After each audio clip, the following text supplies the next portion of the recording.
The movie The Lost Boys inspired you for your vampire gimmick. Fact or fiction?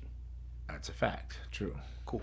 Very true. I was sitting with Luna, and I've told this story on here probably 100 times, but I'll tell it again to any new listeners we got. So I don't know. so we're sitting around doing a thing called a baloney blowout, and that's what the older wrestlers used to go. They didn't make a lot of money in the territories, but they would all get all these like salamis and cheeses and all this kind of like cheaper food, but like crackers and all that. And they would get in a room and they would call it a bologna blowout, make sandwiches, eat, talk, nice. drink wine and stuff. So we would do that on Sundays if we weren't working or something. So I'm in a bologna blowout, and she used to date, and she was a couple with an old wrestler called Dirty Dick Slater, Tricky Dicky, Mr. Unpredictable Dick Slater. And he had watched the movie The Lost Boys and turned her onto it.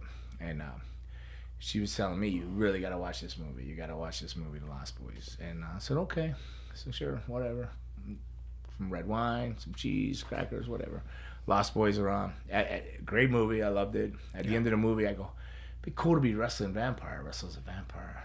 I was saying it yes because I thought, yeah, it'd be cool. But at the same time, she goes, yeah, you should. I go, oh, no. You can never do that. Because this was like 88, 89. This is 89 at the time. You're like, oh, you don't want to mess with the traditional wrestling. That's why I cut a lot of people slack in wrestling, because I'm one of those guys that like mess with traditionals, like a vampire. You know what I mean? Yeah. So how can I knock a Young Bucks or for super kicks or somebody for a character when I did a vampire character? So all the old guys are probably thinking the same shit about me as all these older dudes are talking about these younger guys now. Right. So, but she goes, you should do it. I go, no. And then I said I can't do it, blow it off. And then long story short, I'll try to keep it short. I was back from a Japan tour. I had a falling out with my partner, so I wasn't going back from All Japan, and didn't have anything really planned.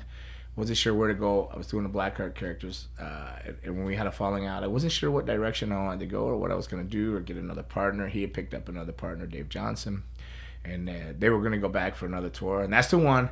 And I got to correct this all the time, and I know it sounds petty, but that is not me. People keep tagging me and Tom getting his head beat with that chair by Stan Hansen and stuff. That's not me.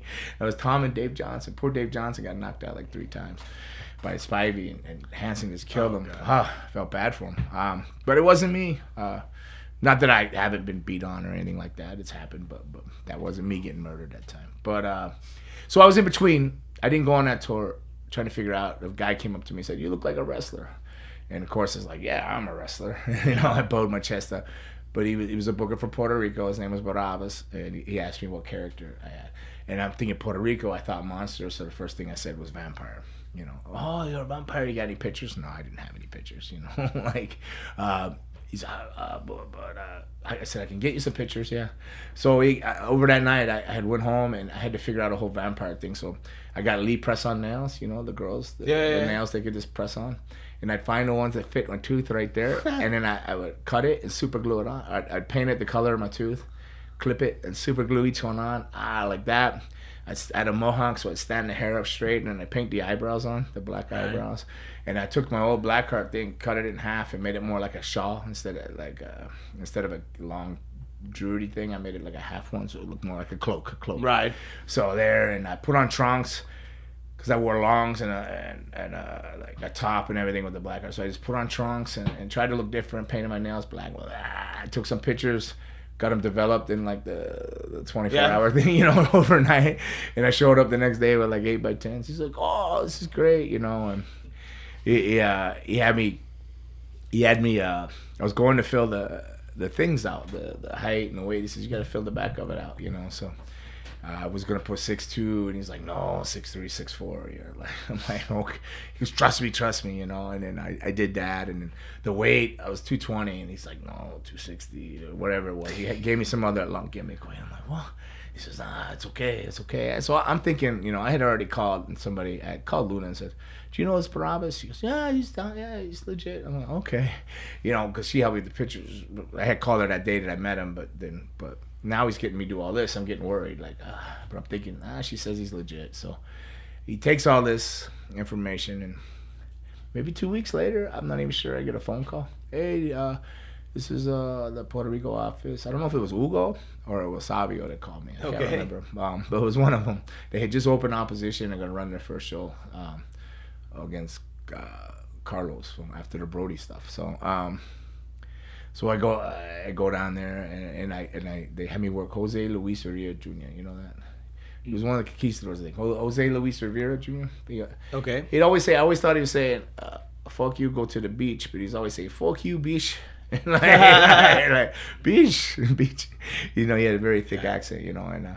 But I worked him, and it was because I was a vampire. I went in there, and the match was just so much blood. If I'd have known about blood, what I know now, I would have been I checked myself into a hospital after that match. But I just kept beating on me. He just kept gaffing everywhere. And I had this blood in my mouth. I was spitting it out. And the fans were like, oh, El Monstro. You know, yeah, they were like, this guy. And I win the match because he couldn't continue the blood, right? Yeah. They stopped it. But then they reversed the decision because I kept beating on him after, still going, and then they give me a decision. So Chiqui Star was my manager, Senior Chiqui Star. Mm-hmm. And so I'm just giving you this night till I get to this point with the picture and the vampire thing. So like that night is done. This is my first night in Puerto Rico. We go to leave the venue, the La Concha, and Chiqui opens the back door. I was riding with him to get to the car. The fanatics throwing stuff. They were crazy, like, you know. So he says, watch these rats run, like whatever. Yeah. He reached in his ankle and he cracked the door open and fired off a few shots. Pow, pow, pow, pow. And people scattered. He goes, we go now, right? So I'm like, oh my God, my first day in Puerto Rico, there's all this blood. This guy, the people are trying to attack you. He shoots a gun, my manager. I'm like, what is going on here? So like I was supposed to go home on Monday. This was a Saturday night. And then Sunday they said, hey, they want you to come to the office and they want to talk to you. I'm like, oh, shit. You know, on my mind, I'm thinking, Bruiser Brody, I don't know, this guy had a gun. Right. These people are crazy. I don't know what's going on here. You know. So I go in there and it's Savio Vega. And he's got the picture. And he's looking at the picture. He's leaning back in the chair, looking at me, judging me, looking me up and down. So turns it over and he goes, so 6'4"? And I didn't know what to say because I had the mohawk. I said, oh, I counted the mohawk, the hair up. Right.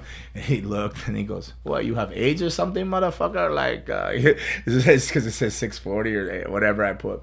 Because I was like 220 or 215. And I go, no, I've been dieting for this show. And he started laughing. And he says, you want a job, you goony goo goo motherfucker? I say, yes. And he goes, you start tomorrow.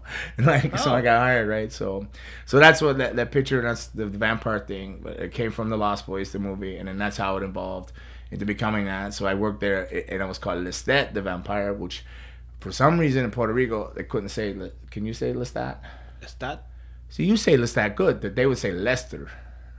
Like, Lester, the vampire. I go, it's Lestat. They go, Lester. Like, but I don't know if they're ribbing me or if they just couldn't say Lestat. So eventually, a few months of that, Frenchie Martin came in. Pierre Martel, Frenchie Martin, you know, Dino Bravo's old manager, and he says, that name is, he said some derogatory things about the name, and he goes, you're a warrior, you're a vampire warrior, you are a vampiro guerrero. So that's how the vampire warrior came, and then eventually it evolved to Gangrel. Vampiro guerrero. Vampiro guerrero. Okay. Fact or fiction 2. The Brood faction was inspired by the White Wolf game Vampire the Masquerade. False. Okay. I don't know what that is. The Brood fiction was inspired by the Lost Boys as a group. Right. They're a group of vampires, and the Freebirds, because I was a big fan of the trios thing, and like that's why I think they should have stripped them of the trios and confused fans. I would have been very upset as a fan. Like, well, how are they not champions now? But whatever. The Gangrel name came out of that. Right. But the Brood, no, absolutely not. The Brood was purely Lost Boys and the Freebirds. Because there's a huge Freebirds fans. Michael Hayes, Buddy Robinson. It was like Bam Bam, Terry Gordy. Loved them. Loved it. And the Bloodbath came from Blade. So it's not, it wasn't in the question, but that scene in the opening kill scene, like when they're all in the meat house, blah blah, and there's a DJ spinning, and then the lights come on, the sprinklers bust, blood comes out, and the banner says bloodbath. So that's where we thought like, oh, we'll just psychologically, cover people in blood, kind of like Carrie, in the room. But like from that scene though, and we took the bloodbath, so that came out of Blade though. That's cool.